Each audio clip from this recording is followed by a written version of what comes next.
everyone, and welcome back to the Astral Tourist. So this is my second attempt to record this episode. I had posted one already, so if you're seeing this for the second time, it's because I took it down and I'm re-recording it because the sound quality was really bad, and I think I left a few things out, and there were just technical difficulties. So here we go again. Today I'll be sharing about a few brief astral projections I've had so far this month. It's been a fascinating mix of landscapes, strange symbols, and intense wildlife encounters. So let's dive right into the first location. So a while ago, I became lucid while just flying around the woods here near where I live. While gliding through the trees along an old path I've used before, I came across a new structure, a small white house in a clearing with an incredible nature spirit standing right in front of it.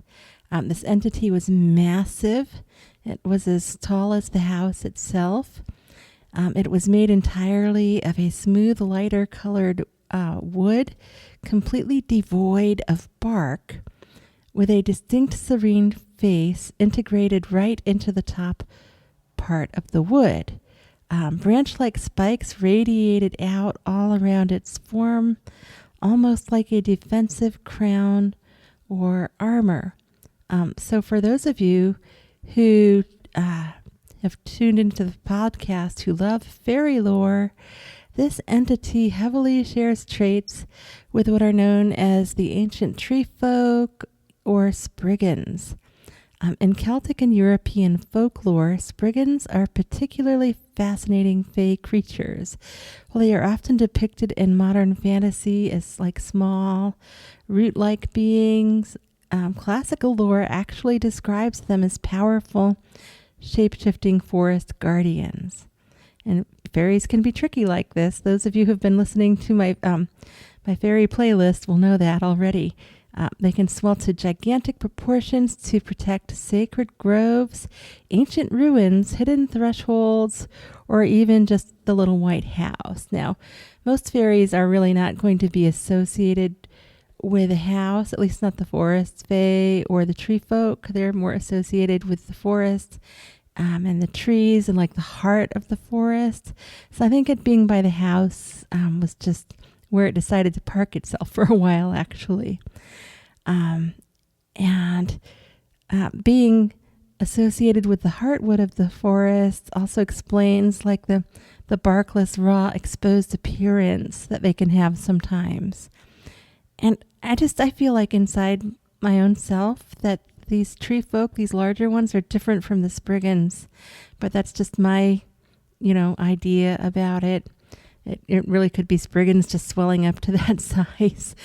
They feel different to me. I've encountered them both other times, along with other types of fairies, and they have a different feeling to me. So that's why I think they're at least a little bit different in their function, and such. So the spikes act as a natural deterrent, of course. It's protective, but it's raw. It's like that raw protective energy.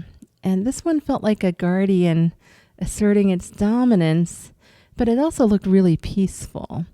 It looked so peaceful, in fact, like not really sleepy, but I know it saw me. I made sure to keep a little distance. I wasn't as close as what the picture indicates in the thumbnail, but that's the best thumbnail I could get for this whole episode. So I kept a little bit more distance than that. And I just observed from afar for a few minutes before moving on. And like I was saying, they're not generally bound to actual homes and residences like something like a brownie might choose to be. So I think I just picked that spot to relax, and I happened to get to see it. It's really anybody's guess. The fairies do what they want to do. It looked extremely content. That's all for that experience. So this brings us to yet another different astral journey I had, which turned out to be much more direct, dramatic, I guess we can say, encounter in some woods in a different part of the country. My best guess is it's up in the Michigan or Maine area, but I'm not sure. In some past projections that I've already had, I found myself traveling through that area as part of a tour group. Whenever I'm up in that area, I tend to be part of this tour group that goes on cruises, even if they're cruises like through the woods or the forests. Oftentimes we end up back by the water somewhere over on the Atlantic. But anyway, so this is from a few weeks ago. The tour group had been circled by a building-sized mother black bear, plus her 2 gigantic cubs and a fox. Now, I managed to spot them circling us while they were still really far away in that instance, and I got everyone safely sealed inside a nearby house and locked that house down, psychic self-defense, and did some mirroring so that it would look like the forest and all of that. And it turned out pretty well. But in this more recent projection, I ended up right back in those woods. Now, this is the more recent one. And in this one, I became lucid while on a cruise, meeting new people. And some of them were definitely passed on folks that said that they used to be celebrities. I mean, they weren't all of them celebrities or anything. And I didn't get any names. I think this one lady in particular looked really familiar from like the 50s or the 60s or something. Maybe if I, see an old movie, I'll know who it was. I don't know. But I was having fun, just, floating around, meeting people, when I was asked to join another group touring this specific forest again. Apparently it's a very popular area, and they don't pay much attention to the warnings I've already told them about the bears out there and stuff. So reluctantly, I agreed to keep lookout again for the tour group. So while floating along the forest path with this quite a large group this time, one of the ladies in the group mentioned how much she loved the woods because it was just her and God. And I couldn't help but think how the woods are actually teeming with life, and you're never really truly alone. I mean, there's all those trees and the plants and insects and animals, and everything's breathing, and in the astral you can feel it so much more. So I think she was just reminiscing about how she used to feel when she would be out in the woods when she was alive, which is kind of cool too. And I wasn't going to intercept her thoughts and go, oh wait, the woods are alive, let her have her thoughts. It's all good. So a while later, I spotted one of those black bear cubs in the distance, but it was way too close for comfort. Instead of being really far away this time, it was only one of the bears. It was one of the cubs. But it was closer. I mean, it wasn't right on top of us or anything yet. It had grown since my last visit a number of weeks ago. Not quite the size of its building-sized mother yet, but, getting there, wow. So it was still easily more than twice the size of any of us. And, it was close enough, but the cruise ship, wherever it was parked, was close enough because I remembered how far back it was from us. So I told the group to scatter and fly back to the ship. Now, normally that's a bad idea, and I'll tell you why in a little bit, but I had a plan. Okay, so the cubs started closing the distance fast. It had already spotted us, so it was just, it's going to always be coming anyway, which is why I told them to flee. And interestingly, the smaller fox was also nearby. That's when I realized the fox was also with the cub. And this is the same fox from before as well, which made me wonder, where's the other cub? Where's the mama bear? But I never did see the other cub or the mama bear. And the fox was trying to keep up with the cub. It was kind of like a game for them. So I set my plan in motion. I shot over to directly in front of the bear's path from where it was trying to chase the other tourists. And I turned straight on to face it, full stop. in order to buy them some time. I stood my ground. I made myself about double my normal size and commanded it to go away. Plus, I set energy around myself, and I did like an energy push as it charged right at me. So it was charging right at me, and I did my energy push and my energy shielding. And as it closed in my notes here, I put my hands out with an energy push. And when I say out, I don't mean all the way. Like I do a short one, because I know in the astral energy is really big, and I did not want to harm the cub. I mean, we don't want Mama Bear being mad later, right? And after all, bears, the forest is for them too. So I did my, regular little push. But the cub got right up in my face. And so I ended up staring it down, looking straight into its eyes. And I kept commanding it to leave, like telepathically with my little pushes. I made no intention to attack it, only defend.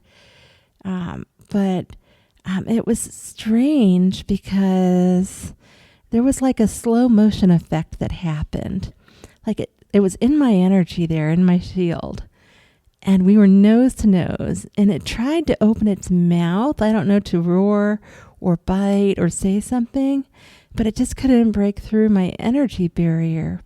So we actually ended up floating there, just noses touching, and I kept wondering, why isn't the nose feeling wet to my nose?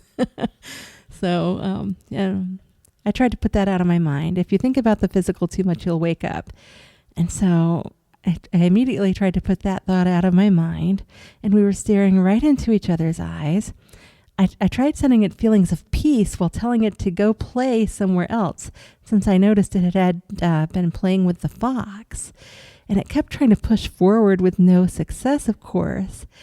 And right while we were there locked in that intense standoff, I woke up. But not out of fear or anything. I did everything right. I didn't think about why isn't the nose wet too much.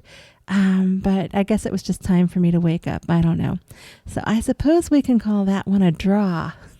So please keep in mind, if you ever encounter a black bear in the physical, running or staring it down are very bad ideas, as those can trigger their prey drive. So the recommended strategy is actually to remain calm, slowly back away so it has an escape route.